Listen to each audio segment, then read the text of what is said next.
The West Asia conflict has entered a dangerous new phase. U.S. operations against Iran have stretched into their 19th, that is 13th day, with President Donald Trump promising strikes bigger than ever.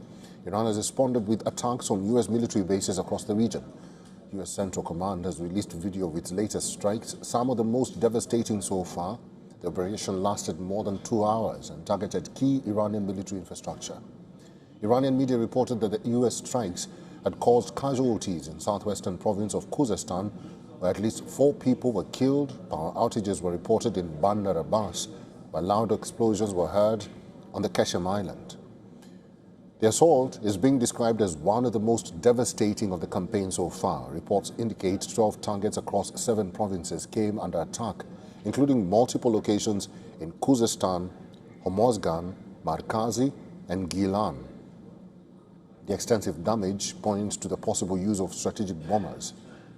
Following Trump's warning of a major military punishment, a notable escalation came as the U.S. deployed B-1 long-range bombers from UK bases.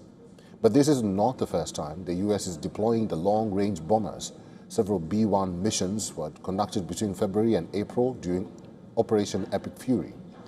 Trump's warning came as global oil prices crossed $100 a barrel for the first time since May, driven by Houthi attacks on Saudi oil tankers in the Red Sea.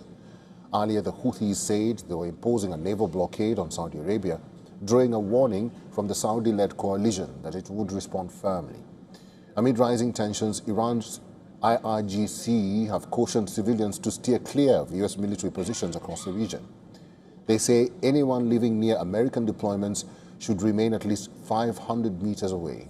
Meanwhile, at least 7 explosions broke out near a military base hosting U.S. forces in the northern Iraqi city of Erbil.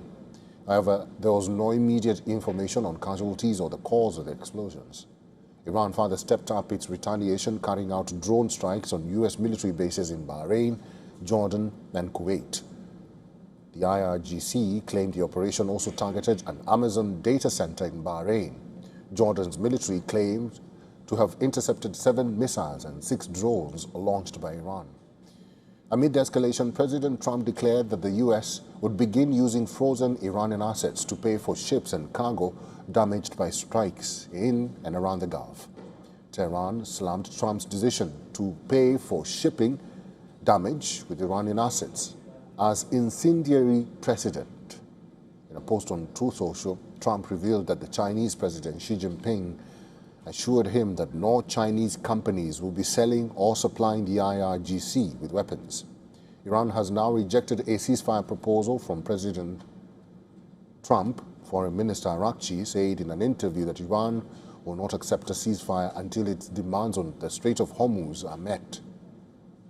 Tehran warned that it would hold accountable any country assisting the United States in its campaign on the Islamic Republic, including Iraq.